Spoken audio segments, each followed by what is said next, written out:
சுருக்கம் இந்த மாதிரிலாம் இருக்கிறவங்களுக்கு வந்து அந்த டிஷ்யூ எல்லாத்தையும் அழிச்சு புது டிஷ்யூ வரும்.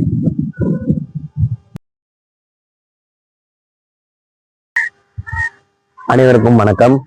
இந்த வீடியோல நம்ம ஆசனாஸ் தான் பார்க்க போறோம். நம்ம தொடர்ந்து வீடியோ போட்டுட்டு வரோம். இதுக்கு வீடியோ எல்லாம் வந்து நல்லா ரீச் ஆகுதோ இல்ல சப்ஸ்கிரைபர் வராங்களோ அதெல்லாம் தாண்டி இந்த வீடியோவை பார்த்து என் பையன் வந்து ஆசனாஸ் எல்லாம் ட்ரை பண்ணி பாக்குறான். அதை பார்க்கும்போது எனக்கு ரொம்ப சந்தோஷமா இருக்கு. என் பையன் ட்ரை பண்ணி பாக்குறான்னா இதை பார்க்குற நீங்களும் ஒரு சில பேர்ல ட்ரை பண்ணி பார்ப்பீங்கன்னு நம்புறேன். தொடர்ந்து என் வீடியோவை பாருங்க, சேனலை சப்ஸ்கிரைப் பண்ணுங்க, என்னை மோட்டிவேஷனா வச்சுக்கோங்க. கான்பிடென்ட்டா இருக்கிறேன், கத்துக்கிறோம்.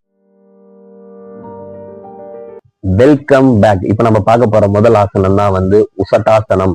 உசட்டாசனம் எப்படி பார்க்க போறோம்னா, லாஸ்ட் வீடியோல நம்ம வந்து ஒரு ஆசனம் பண்ணோம் பார்த்தீங்களா, அதான் வஜ்ராசனம். அந்த வஜ்ராசனத்தோட தொடர்ச்சியா பண்ணக்கூடிய ஆசனங்கள்ல ஒண்ணுதான் வந்து இந்த உசட்டாசனம். வாங்க எப்படி பண்றதுன்னு பார்ப்போம். முதல்ல வந்து வஜ்ராசன நிலைக்கு வந்துடுவோம். வஜ்ராசன நிலைக்கு எப்படி சொன்னாலும் இந்த காலை வந்து குதிகாலையா வந்து அழுத்தி இப்படி உட்கார்றதுக்கு தான் வஜ்ராசனம்.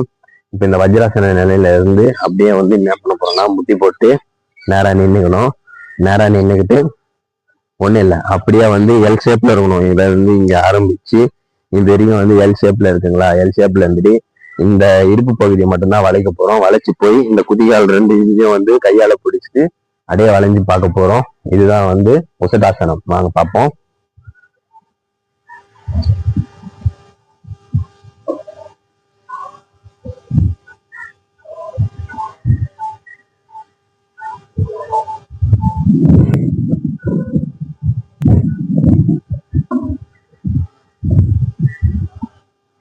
அது இயல்பு நிலைக்கு வந்துருவோம். இப்போ இந்த மாதிரி வந்து வளைச்சி, அதாவது வந்து இந்த பகுதியை வந்து ரொம்ப வளைச்சி பண்றதுனால வந்து இந்த ரத்த ஓட்டங்கள்லாம் வந்து இந்த இடத்துல ஆரம்பிச்சு வேகமா வந்து இருக்கிற எல்லா பகுதிக்கும் வந்து இந்த நம்மளுக்கு எப்படின்னா இந்த மாதிரி வந்து இப்படி வந்து இந்த அலை மாதிரி அடிக்கும். ரத்தம் வந்து இதே ஃபோர்ஸ்ல வந்து மேலிக்கும் கீழிக்கும் மேலிக்கும் கீழிக்கும் இதே ஃபோர்ஸ்ல வந்து போயிட்டு வர்றதால எங்கெங்கெல்லாம் ரத்தம் போகலையோ அந்த எல்லா இடத்துலயுமே வந்து ரத்தம் வேகமா போகும். இது எதுக்கு நம்ம பண்றோம்னா, இப்போ பொதுவா வந்து ஒரு வேலை செய்யறாங்கன்னு வச்சுக்கோங்களேன். இப்போ டெய்லர் அப்படி அவங்கள எடுத்துக்கிட்டீங்கன்னா உட்காந்து கைக்கும் காலுக்கும் மட்டும்தான் வேலை செய்வாங்க, மிச்ச பகுதியெல்லாம் அப்படியே இருக்கும். அப்ப என்ன ஆகும்னா, ரத்தம் வந்து இந்த இடத்துல வந்து நின்று தேங்கிட்டு கொஞ்சம் கொஞ்சமா தான் காலுக்கு போகும். சரிங்களா?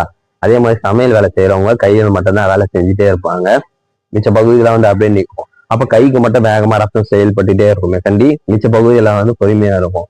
அதனாலதான் இந்த ஆசனங்கள் நான் பண்றதுனால எங்கெங்கெல்லாம் ரத்தம் போகலையோ அங்கெல்லாம் வேகமா ரத்தம் போய் அந்த ஏற்கனவே இருக்கிற டிஷ்யூ எல்லாத்தையும் அழிச்சிட்டு இந்த புது டிஷ்யூவை வந்து உருவாக்கி விடும். அதை பண்றதுனால இப்ப நம்ம இந்த வளைச்சி பண்ணோம் பார்த்தீங்களா, இப்ப கழுத்துக்கெல்லாம் வந்து வேகமா போறதால ஆல்ரெடி இங்க சுருக்கம் இந்த மாதிரிலாம் இருக்கிறவங்களுக்கு வந்து அந்த டிஷ்யூ எல்லாத்தையும் அழிச்சு புது டிஷ்யூ உருவாக்கி அந்த இடத்துல வந்து குளோவா வச்சிருக்க இந்த ஆசனம் உதவும். இதே மாதிரி கால் வெளி, இந்த குதிங்கால் வெளி இருக்கிறவங்க எல்லாம் பார்த்தீங்கன்னா இந்த ஸ்ட்ரெச் ஆகுறதால வந்து அந்த அந்த வலிலாம் வந்து சீக்கிரமா சரியாகும். சரி, அடுத்து நம்ம பார்க்க போற ஆசனம் தான் வந்து பரிகாசனம். பரிகாசனம் அது எப்படி பண்றதுன்னு வந்து பார்ப்போம். சேம் இந்த வஜ்ராசன நிலையில வந்து பாத்தீங்களா, அதுல இருந்தே அப்படியே தொடர்ச்சியா இந்த ஆசனம் பண்ணிட்டு, அதாவது வந்து உசட்டாசனம் பண்ணிட்டு அப்படியே இந்த ஆசனமும் பண்ணிடலாம். ஒன்னும் இல்லை, அதேதான் வஜ்ராசன நிலையில இருந்தோம் பார்த்தீங்களா, வஜ்ராசன நிலையில இருந்து அப்படியே முட்டி போட்டு நின்றுக்கோங்களேன். நின்றுக்கிட்டு ஒண்ணுமே இல்லை, ஃபர்ஸ்ட் இந்த வலது கால் இருக்குங்களே, வலது காலை எடுத்துட்டு நேரம் இப்படி வச்சுக்கோங்க. வச்சுக்கிட்டு அதை நேரம் இப்படி வச்சுட்டு இந்த முட்டி இருக்கு பார்த்தீங்களா, இந்த முட்டியை வந்து பிடிச்சிட்டு இந்த கை இருக்கு பார்த்தீங்களா, இந்த கையை இப்படியே எடுத்துட்டு வந்து எவ்வளோக்கு எவ்வளோ இந்த இடுப்பு வளைக்க முடியுமோ அவ்வளோ வளைச்சி இந்த கையை வந்து பாருங்க. அவ்வளோதான்.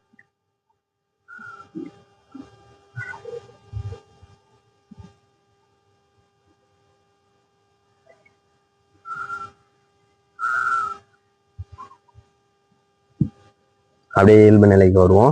திருப்பி வந்து வஜ்ராசன நிலைக்கு வந்துட்டு இப்போ வலது காலை எடுத்து வச்சோம் பார்த்தீங்களா, அதே மாதிரி வந்து இந்த இடது காலை எடுத்து வைக்க போறோம். அதே மாதிரி இடது காலை எடுத்து வச்சுட்டு அதே மாதிரி வந்து இந்த முட்டியை தொட்டு இந்த கை இருக்கு பார்த்தீங்களா, இப்போ இடது கையை பண்ணோம். இப்போ வலது கையை அதே மாதிரி எடுத்துட்டு வரோம்.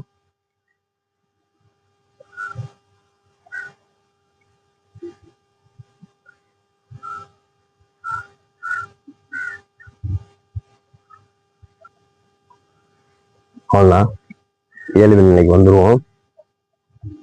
இது பண்றதுனால அதே தான் சொன்ன பார்த்தீங்களா, லாஸ்டா அந்த ஆசனம் சொன்னல, அதே மாதிரி தான் ரத்த ஓட்டம் வந்து சீராக செஞ்சு நம்மளை வந்து க்ளோனஸாக வச்சுக்கிறதுக்கு உதவும். ரத்தம் வந்து வேகமாக போய் இந்த கால் வலி, இந்த குதிகால் வலி எல்லா வலியுமே வந்து சீக்கிரமாக சரியாகி, அதாவது வந்து தொடர்ச்சியாக பண்ணிகிட்டே இருந்தீங்கன்னா தான் அது வந்து உங்களுக்கு அந்த வேல்யூ கொடுக்கும். தொடர்ந்து என் வீடியோவை பாருங்க, சேனலை சப்ஸ்கிரைப் பண்ணுங்க, என்னை மோட்டிவேஷனாக வச்சுக்கோங்க.